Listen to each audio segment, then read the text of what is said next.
Juan Claudio Movie Recap.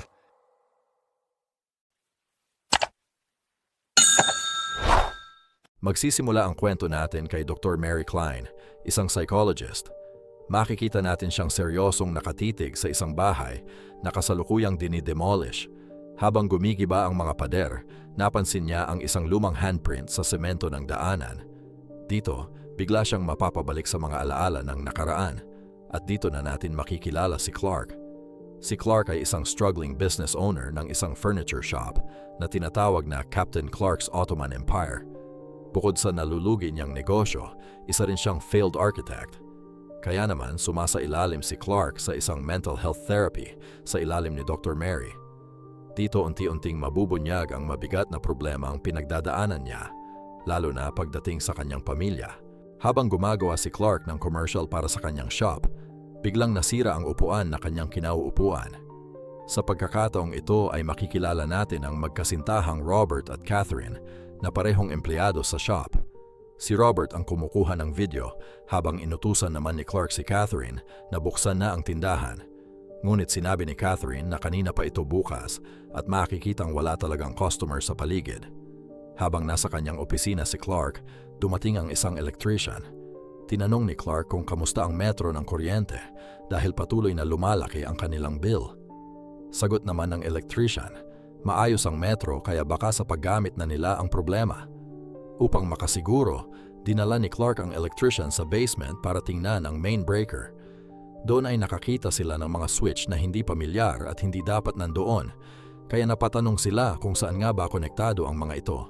Isang gabi habang nasa higaan si Clark, umiinom siya at nanonood ng telebisyon nang bigla na lamang itong namatay. Sinubukan niya itong i-check ngunit hindi na talaga gumana. Bigla namang umilaw ang lahat ng mga fluorescent light sa loob ng shop. Kumislap-kislap ang mga ito at muling namatay.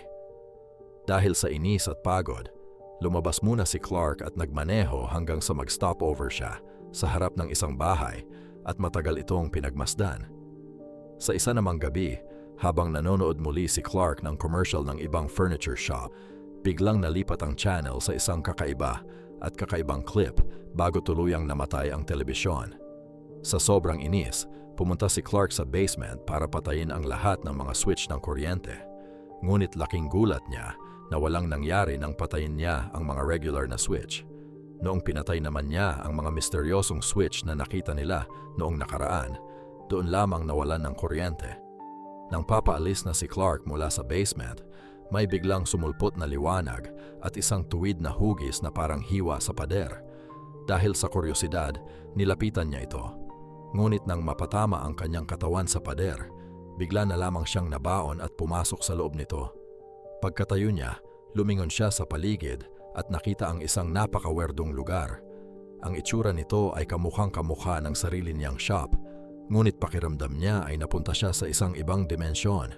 Sa loob ng kakaibang lugar na ito, nakakita si Clark ng mga nakatambak na furniture. Lumakad siya para suriin ng mabuti ang paligid at lalong nadagdagan ang kanyang pagtataka nang makakita siya ng mga kakaibang bagay na tila may koneksyon sa kanyang sarili. Sa isang sulok, may napansin siyang umuusling papel mula sa isang magazine. Binuksan niya ang bahaging iyon ng dingding at doon ay nakatagpo siya ng isang bag na naglalaman ng mga gamit at isang ID ng isang engineer. Pumasok si Clark sa butas na kanyang binuksan at lumabas siya sa isa na namang silid.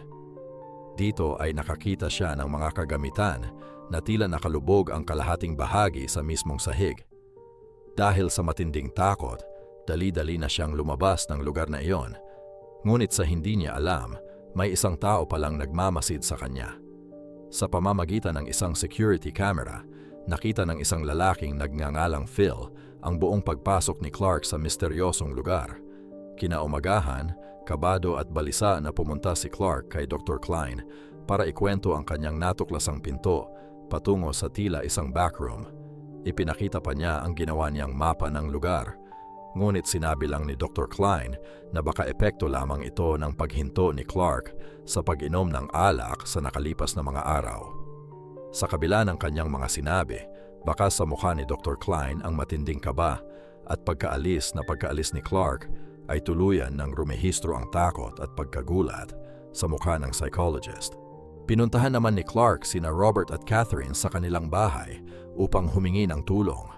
Nang tanungin nila kung ano ang kanilang gagawin, sinabi lang ni Clark na para ito sa isang research at nag-alok pa siya ng pera para lamang pumayag ang dalawa. Pinadala rin ni Clark kay Robert ang kanyang camera. Nang nasa shop na sila at naghahanda, tinanong ni Robert si Clark kung para saan ang dalang lubid at kung ano ba talaga ang kanilang gagawin. Sumagot si Clark na ang lubid ay gagamitin para itali sa kanilang mga sarili at iginiit na puro research lang ang gagawin nila.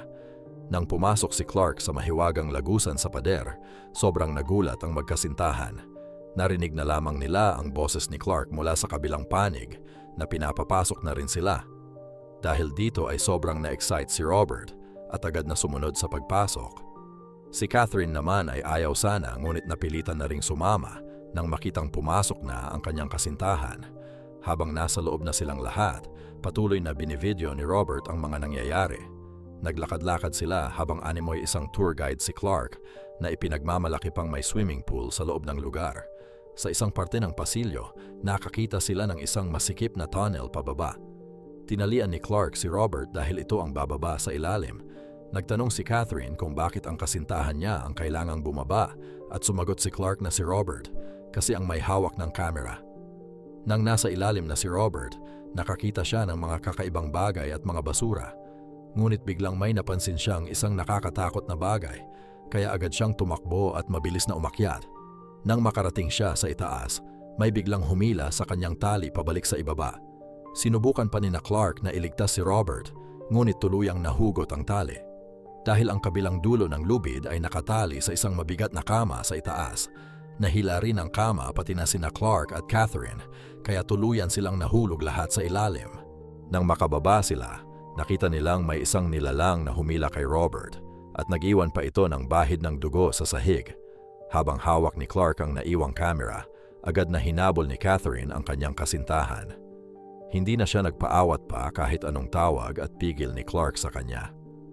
Sa matinding takot, mabilis na tumayo si Clark at tumakas palayo.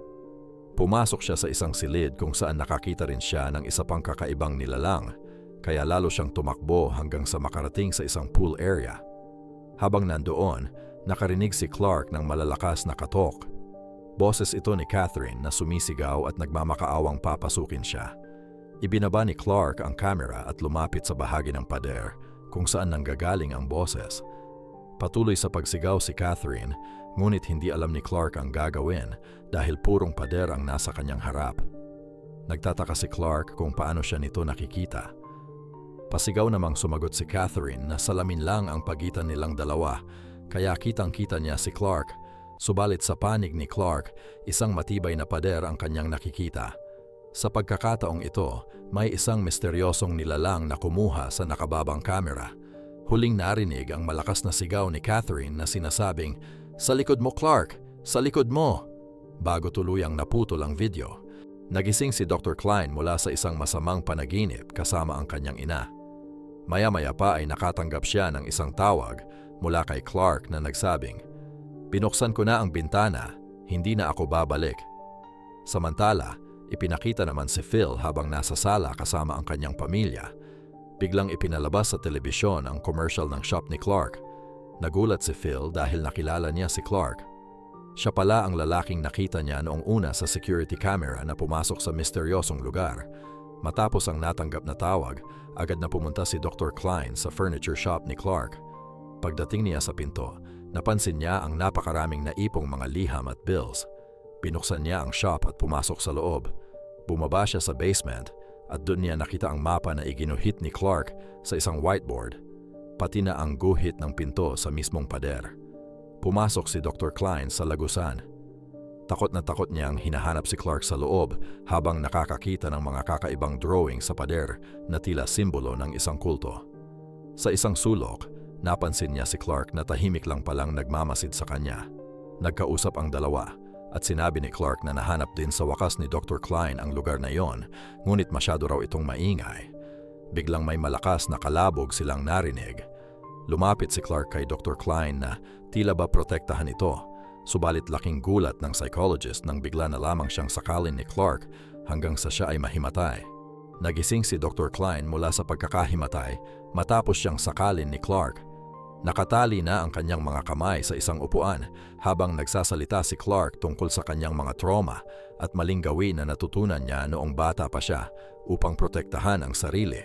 Mga bagay na nagkulong sa kanya sa isang paulit-ulit na ikot ng problema ngayong matanda na siya, kung saan nananatili pa rin siyang mag-isa. Nagsalita si Dr. Klein at tinanong kung ano ang kahulugan ng lahat ng ito, sabay pakiusap na hayaan siyang tulungan si Clark. Sa pagkakataong ito, nakita ni Dr. Klein ang mga kakaibang nilalang na may anyong tao ngunit may mga depektibo at nakatatakot na mukha. Nang itanong niya kung sino ang mga ito, sinabi ni Clark na sila ay nilikha at hinubog ng lugar na iyon.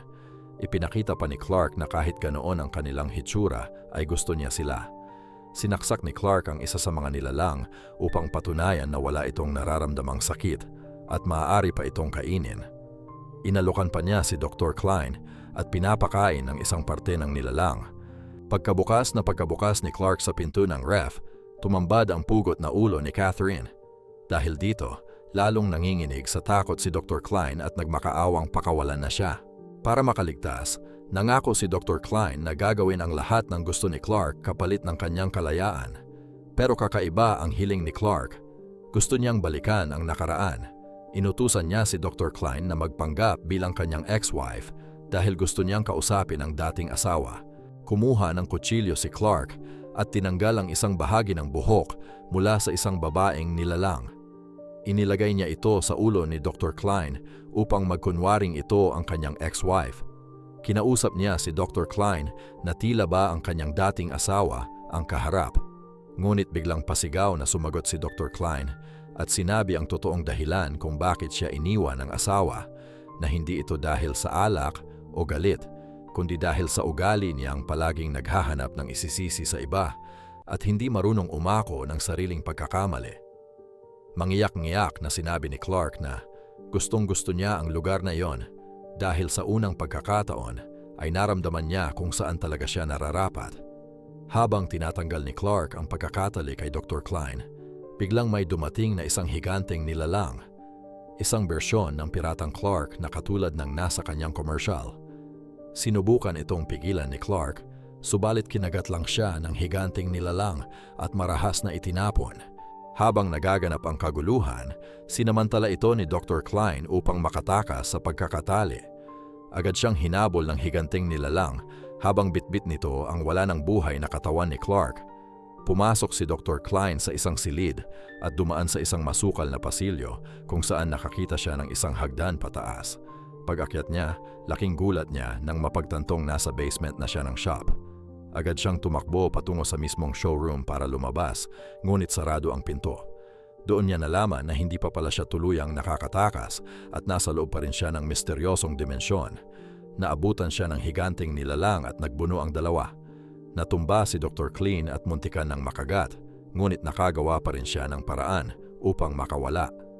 Nakakita siya ng isang masikip na daanan at pumasok doon.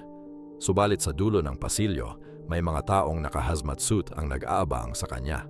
Pinausukan nila si Dr. Klein na naging dahilan upang mahilo ito at matumba. Dinala nila ang psychologist upang suriin at i-examine. Nang maging maayos na ang lahat, makikitang naglalakad na si Dr. Klein kasama ang mga doktor ng pasilidad. Habang naglilibot, doon niya nakita ang ginagawang pagsusuri sa mga kakaibang nilalang na hindi pa matukoy kung ano. Habang naghihintay sa isang silid si Dr. Klein, dumating ang isang doktor at ito ay walang iba kundi si Phil. Tinanong niya si Dr. Klein kung paano ito nakarating sa misteryosong lugar. Kinumpirma naman ni Dr. Klein na pumunta siya sa isang furniture store upang hanapin si Clark. Sabay tanong kung nasaan na siya ngayon. Sumagot si Phil na hindi siya autorisadong sumagot sa tanong na iyon. Dito nalaman na araw-araw palang pumapasok si Phil sa misteryosong dimensyon upang alamin ang mga sikreto nito sa abot ng kanyang makakaya. Kaya naman napakahalaga para sa kanilang grupo na malaman ang katotohanan sa likod ng mga misteryong nagaganap sa lugar na iyon na hanggang ngayon ay hindi pa rin nila maresolba. Sinabi ni Phil na marami pang mga lagusan ang patuloy na nagbubukas at hindi nila alam kung bakit ito nangyayari. o kung paano ito mapipigilan.